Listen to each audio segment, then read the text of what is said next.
Welcome to Catalyze, the Connected Leaders Academy virtual conference designed to reshape your vision of transformation. As we navigate the evolving business landscape, our speakers will unveil innovative strategies to manage and initiate change. Prepare to adapt, innovate, and lead, ensuring your role as a catalyst in this transformative era. How you doing? Did you know that the thing you hate most may be your secret source of joy? I know it sounds crazy, but I'm Shiraz. I'm a reality interventionist, and this is something I've discovered through my journey that's applying to so many people without their knowledge. And in the next little while, I'm going to explain how it works to you. I'm going to tell you a story that's probably not about what you think it's going to be about, and wrap it all up with some new concepts about how reality works for you. So first of all, I would like to thank Jose for inviting me to speak at this event. I really admire Jose. He's done so much in so little time, and he's just such a genuine, wonderful person. He welcomed me to the live CLA event a little while ago, and he just gave me that shot because it was a one spot to fill with the speaker lineup, and there were a whole bunch of people to choose from, and just the way we connected, he decided, well, I'm going to give you a shot. And I made sure that he was very, very happy with the choice. So thank you, Jose. And I'd like to thank you for being here. Because one thing I've realized about entrepreneurs is a lot of us live in an entrepreneurial world. So we're hanging out with the same kind of people. And we forget that 90% of the people in the world are just getting by. They're just taking what life throws at them. They think this is all there is. And they're not striving for more. They're not striving for greatness. So you're already in the top 10% of the world that's looking for more out of life. So I just want to thank you and honor you for being here today. So my story starts when I was born, because my father was half Indian, half Malaysian, and my mom was South African. She's a Zulu tribe with Dutch ancestry because apartheid. So I'm this mutt. And I present mostly as Black or Indian to people, but I have been mistaken for Brazilian, Moroccan, Egyptian. So there's a whole bunch of things. So, but mostly Black or Indian. And that's all cool, except that it meant that growing up, I got subjected to a lot of both Black and Indian racial slurs. I got to have them both. It wasn't so bad in grade school and high school, though it did occur. The racism really kicked in when I started traveling. I remember coming back from Brazil with a bunch of my friends, and after we went through customs, this customs agent came up to me and says, "We need to ask you more questions." So I looked at my friends and said, "Hey, they need to ask us more questions." And he said, No, not them, just you. And I looked at my friends who were white, and I'm Black, and I'm like, oh, okay. And after they finished the questions, I went to see my friends, and they're like, "What just happened?" I said, the Black guy with the white people, what's he doing, blah, blah, blah. And they're like, "Oh my God, I'm so sorry that happened." I said, "It's just what happens." After that, every time I crossed the border, I got stopped. I got asked extra questions. I would get my luggage searched. I would get my person searched. It caused delays. It caused frustration. And I remember one time I was driving across the Canadian-US border with my friend, and we got asked all sorts of extra questions on the way there. And on the way back, they had us get out and they went through his entire car. And he's like, "This never happens to me." And I'm like, "Yeah, it always happens to me. Welcome to my life." He's like, "Really? Every single time?" I'm like, "Every single time." A couple of times on the Eurail, I actually called out the guard because they were letting people go from one train to another when they're doing the border crossing, but then they pulled me over. And I just said, "Is this your black check?" And one of the guys just turned red and he said, "Look, I'm just doing what my boss told me." I said, "And your boss told you to check the Black people?" He goes, "Yeah." "So this is a black check?" He goes, "Yeah, I guess." So I'm getting evidence. This is actually what's happening. It's not just me making stuff up. And then the worst part was when I was in Madrid. I finally crossed the border, didn't get stopped. I'm like, "Hey, things are looking up." And then an undercover officer comes and pulls me out of a crowd of tourists and says, "Show me your passport." So I showed him my passport, and he goes, "You don't have a visa. You need a visa to be here." I'm like, "No, I don't need a visa. I'm from Canada. Canadians don't need a visa." He said, "No, you need a visa. Come with me." And so I go with him, and he throws me in a paddy wagon. Never been in a paddy wagon before, thank God. And so now I'm driving around the city, and then he throws another black in, another black guy in, another black guy in. I'm like, oh, okay. And then there's 10 of us, and they take us to jail to be processed. Processing also involves a strip search and an anal cavity search. Yeah.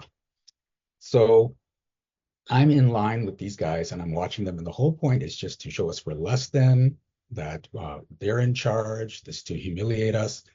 And I'm watching each person go before me, strip down, bend down, and my anxiety is building. And I'm getting ready to like almost freak out at this point. And then it's finally my turn. My clothes come off. And because of the state I was in, two things basically escaped my awareness. Number one, I was in the best shape of my life. I was a bodybuilder at the time. Number two was we were in view of the holding cell with the working girls. So when my clothes came off, that cell erupted. It was like, "Woo, baby, looking good. I like what I'm seeing." So I had this cheering squad. And I'm like, yeah, this is not so bad. I'm not feeling humiliated. This is good. I could deal with this. Of course, then I spent the night on the concrete floor, and then I got the hell out of that country. When I got home, I was talking to one of my coaches, and he says, "Shiraz, are you ready to step out of that story?" Now, before I continue, I got to explain what stories are. You see, we all have these stories in life, and we feel we have good stories and bad stories, right? Good stories are like, I always find the best parking spots. Bad stories are like, my business never goes where I want it to. No one ever listens to me, or I find the wrong partners. And to our unconscious minds, there's no bad stories. And this is what screws up a lot of people. It's like, what do you mean there's no bad stories? No, they're all good stories. You just have to find out why they're good. So I'll give you an example. Money is something people come to me for a lot to help them improve their money situation. And we all think we would be great to make a lot more money. However, for most people, no, that would be a horrible thing. So let me explain why. Let's say you watch a rich person screw over a lot of poor people, and you're like, oh my God, I hate that. I hate that rich people just take advantage of poor people like that.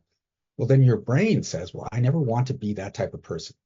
And what's something we can control out of that? Well, if we never make the money, we can never be that type of person. So let's not make money. And it puts a little building block of, this is why I shouldn't make money. And then one year you pay a lot in taxes, and you're like, oh my God, I hate paying this much in taxes. So your mind says, well, if we make less money, we don't have to pay this much in taxes. So you put another building block. Then you see someone working and working and working so that they can make lots of money. They're exhausted, they're stressed, they're frustrated. Like, oh my God, I never want to be like that. Well, if we don't try to make a lot of money, we don't have to worry about that, right? And then let's say your friends want to go out and do something and you don't want to do it, but you feel guilty for saying, no, I just don't want to do that. And then you realize that you can say, you know what? Sorry, guys, I can't afford it. You're telling the truth. The guilt goes away. And then your mind says, let's store this away for later so that we can keep it and not feel guilty when we say no to people. So we can't get the money because then we'll lose it. Then we'll be lying. So now there's another reason. Right? And so then you start pulling building block after building block, right? If I make a lot of money, people are going to come up and say, can I have some? Can you invest in my company? Can you give to my charity? I'm like, I don't want to have those conversations. Your mind says, we don't have to. Don't have a lot of money. So can you understand here why a lot of people think they want money, but don't actually want money? Right? So these are the blocks that are there that you're completely unaware of. And it gets worse because now you watch someone complain about how much money they lost. And you say, wow, well, thank God I don't have a lot of money because I can't lose that money. So now you get a fix of dopamine as you watch things play out that are reasons why you don't have money. Someone complains about how much taxes they do. A rich person screws over another poor person. And every time it happens, you say, oh, that's not me, thank God. And another hit of dopamine. And you're getting hit after hit after hit. But it gets worse. Let's say that you're struggling and you just pay off your bills at the end of the month, right? And you're like, oh, thank God. Now, when that happens, it's not just that you get hit with dopamine, you get some adrenaline, you get some oxytocin. And so your whole body goes, ooh, that felt good. Let's do it again. So you unconsciously create struggle the next month so you can come out right at the end again and get that fix again. And it just keeps going. And it gets worse because eventually you'll build up a tolerance like any addiction. And that won't be enough. So your unconscious mind says, how can we make it worse? Maybe we'll make things worse during the month so we can come out. Or maybe we'll add illness. So we have to struggle through that again or as well. Or maybe we'll cause family problems or make them bigger than they seem so it feels worse so we can get through. and you're making it worse and worse and worse. So you can see how this can cause all sorts of problems in your life. So that's what I'm talking about. There are good and bad, there are no bad stories, because although this physically feels horrible, unconsciously you're getting fixes. You're getting exactly what you want. You're getting out of situations of guilt and shame by creating the situation you are. And that's just with money. You have stories about all these different things in your life. So back to talking to my coach. He's Shiraz, we always talk about that story. And I am pissed. It's like, this isn't a story. This is racism. This is real. How can you tell me this is a story? He's like, Shiraz, okay, racism is real. Racism is horrible. It should not exist.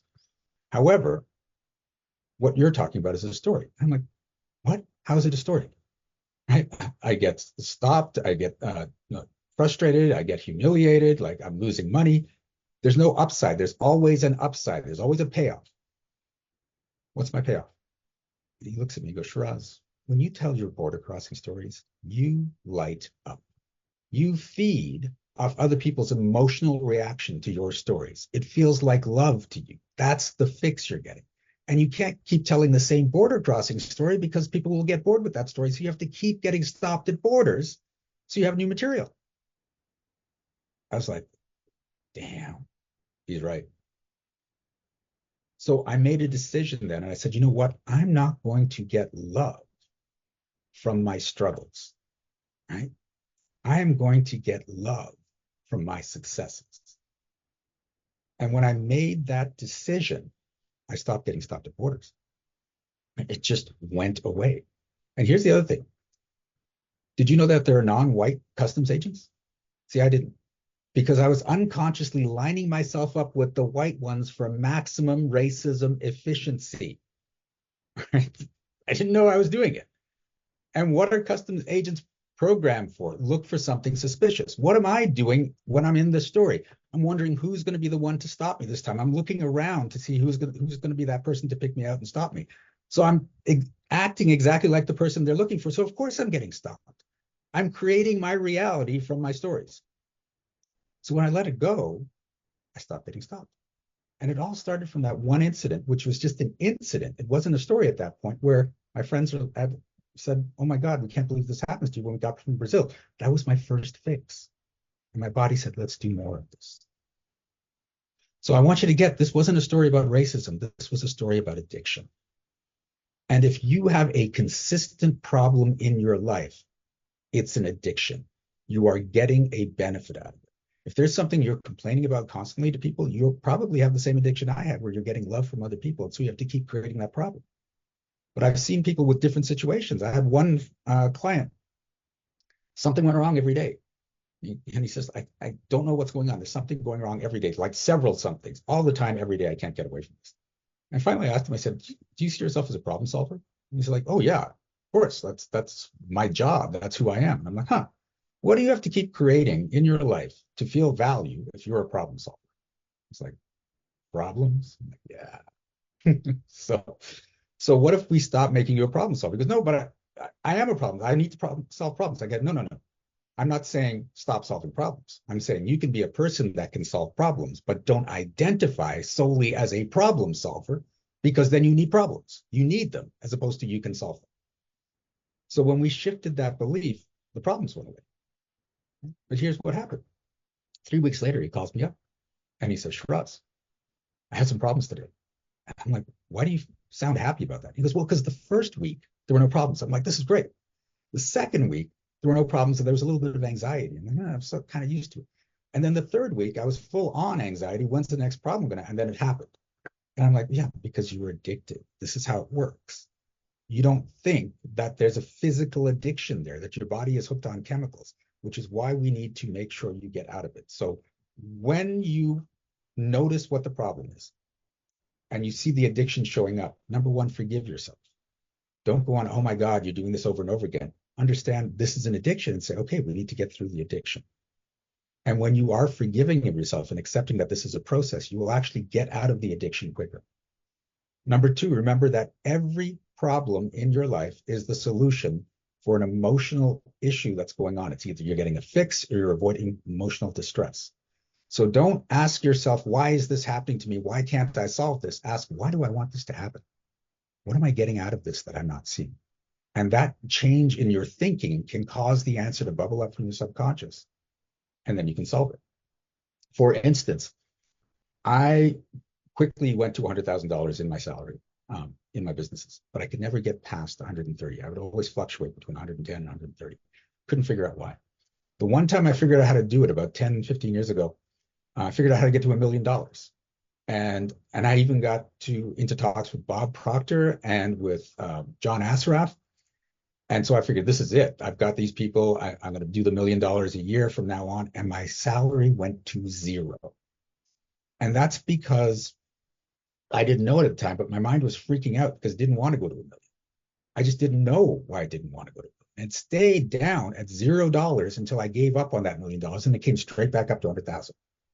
This is my mind freaking out from emotional distress. And what was that emotional distress? When I was a teenager, my friends and my family used to talk about, Shiraz, you're a really smart guy, you're really creative.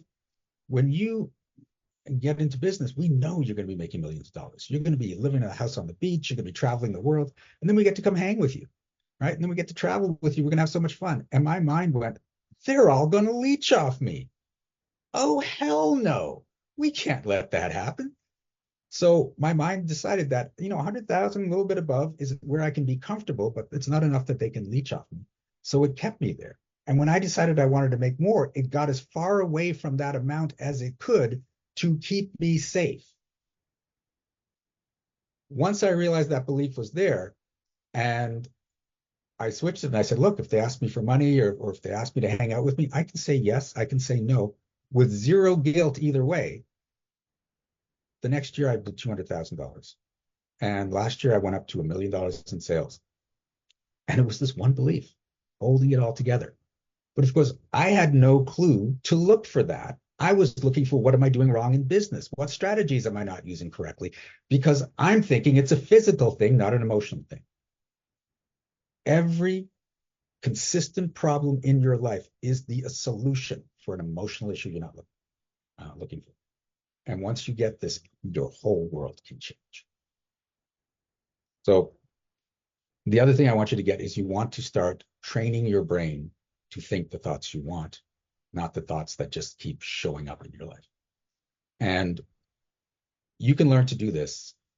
It takes specific exercises that you can do, starting with learning to focus on a single thing for 30 seconds or more. Right? There are brain training exercises that you can look up. There's some I teach. And this 30 seconds is crucial because it's not specifically 30 seconds, it's around there, but that's the good number. When you can hold a thought for 30 seconds, and then you can start doing visualization exercises for 30 seconds or more, including the emotions you feel, you will start rewiring your neural pathways to become the person you're visualizing.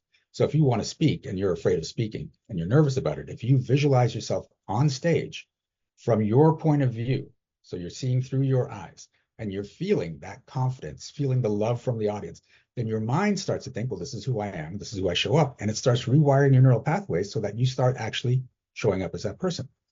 The hard part here, again, is the 30 seconds, because most people can hold a thought for 7 seconds or less, which is about the same as a goldfish. So I really want you to stop thinking like a goldfish. Okay? And this is really subtle how it works. So I'll give you an idea. Like, one of the first exercises I learned was to count from 1 to 10 with each breath and then back down. And I thought, 1 to 10 and then back, that's going to be easy. What happens with your mind is you're like, 1, 2, 3. This is easy. Oh, this is easy. Just lost it because I stopped thinking about the numbers. And these little things that just pop up, you try it again. You get to 3 and then you get past 3 and get to 4. Made it past 3. Oh, that thought, lost it again. Right?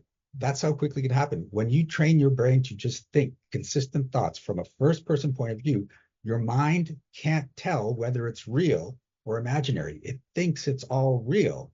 And it's now programming you with real experiences to become who you want to become. So that's the next thing that's really important here, because it's both sides. You want to remove the beliefs that are keeping you from where you want to go. And you want to train your brain, build your mental muscles to take you in the direction you want. And I know some people do one and some people do the other, but it's the combination that is really powerful, that gets you the results you want. Right? So watch for the addiction. Remember, every consistent problem is a solution for an emotional problem you're not looking for. And then also train your brain. Like, do these exercises every day. I started doing these exercises years ago just because I wanted to have more focus and concentration. And I found out there are side effects. Right? So one of the side effects is you stay calm in crazy situations. It doesn't affect you as much. The other side effect is that people are naturally drawn to you from this state. So if you're okay with those side effects, then do these exercises, look them up online, have a conversation with me, and they're very simple. And the thing is, it's only 30 seconds that you're looking for. So you can do like 2 minutes worth of exercises, and that's going to help you. Me personally, I start my day 15 minutes doing the exercises, get my day going. And it's just had such an effect on what's going on in my life. And one of the things that happened was we were talking about when you are failing. That came up during the networking.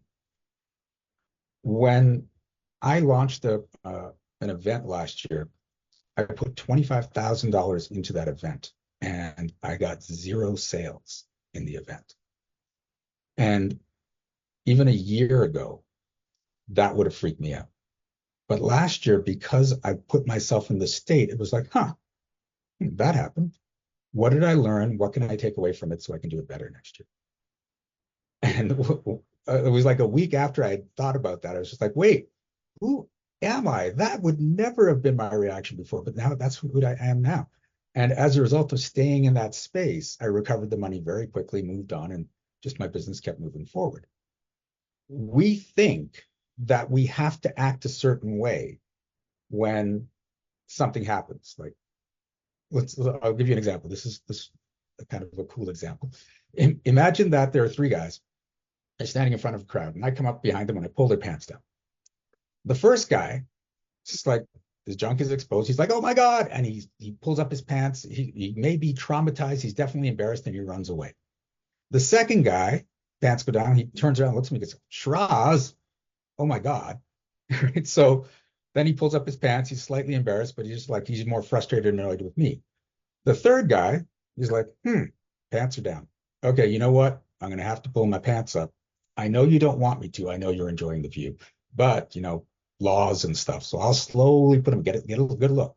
3 people acting 3 different ways because of what they've been trained to think. If we're supposed to act a specific way, they would have all acted the same way.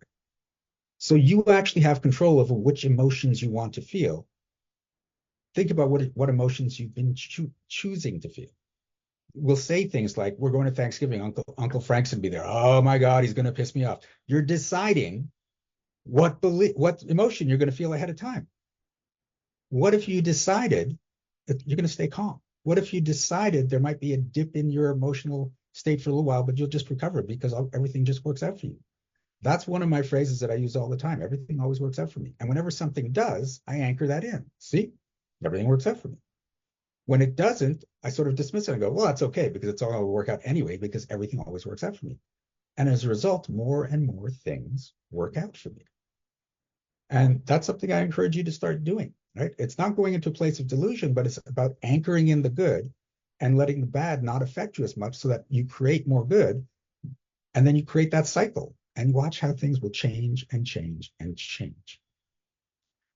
So I hope this has been educational. I hope it's been slightly entertaining. And I look forward to talking to you, networking with you guys, and hearing more from you. I am Shiraz. I'm a reality interventionist, and I would like you to create the best reality you can for yourself. Thank you so much.